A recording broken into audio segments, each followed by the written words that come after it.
আমিও কিনে ফেললাম সেই ভাইরাল পুকি প্লেট। আসসালামু আলাইকুম রহমতুল্লাহ। আমি সীমা বলছি সীমারেখা থেকে। কী অবস্থা, সবাই কেমন আছেন? কে কোথা থেকে আমার ভিডিওটা দেখছেন প্লিজ কমেন্ট করে জানাবেন। তো সেদিন চলে গেছিলাম বেস্ট বাইতে, RFL বেস্ট বাইতে। তো যাওয়ার পরে এই হোল্ডারটা নিলাম। এটা নিলাম আমার ব্রাশ রাখার জন্য, মেকআপ ব্রাশগুলা। আর এই প্লেটটাও পছন্দ হয়েছে, তো এই প্লেটটা নিয়ে নিছি। প্লেটটা অনেক সুন্দর, যে কারণে নিলাম, কি করব জানি না। এরপরে নিলাম একটা কেটলি, যেটাকে দুইভাবেই ব্যবহার করা যাবে। দুধ গরম করতেও পারবো, আবার চা বানাইতেও পারবো। তো এটা ভালো লাগছে, এটাও নিয়ে নিছি।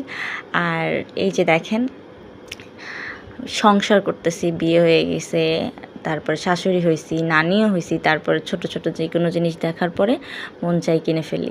এটা দিয়ে কী করবো জানি না, কিন্তু ভালো লাগছে এই জন্য কিনে ফেলছি। কেমন হইলো জানাবেন। এরপরে চলে যাচ্ছি সেই ভাইরাল পুকিট প্লেটে। এইটা এত বেশি ভাইরাল, এত বেশি ট্রেন্ডিং, বলার মতো না, বলার বাহিরে একদম। এটা হলো RFL বেস্ট বাইয়ের, 195 টাকা নিছে মেবি, খেয়াল নাই। তো যাই হোক, এই যে হলো সেই প্লেট। কেমন হইলো কমেন্ট করে জানাবেন, আর কে কিনেছেন সেটাও জানাবেন। টাটা, বাই বাই, আল্লাহ হাফেজ।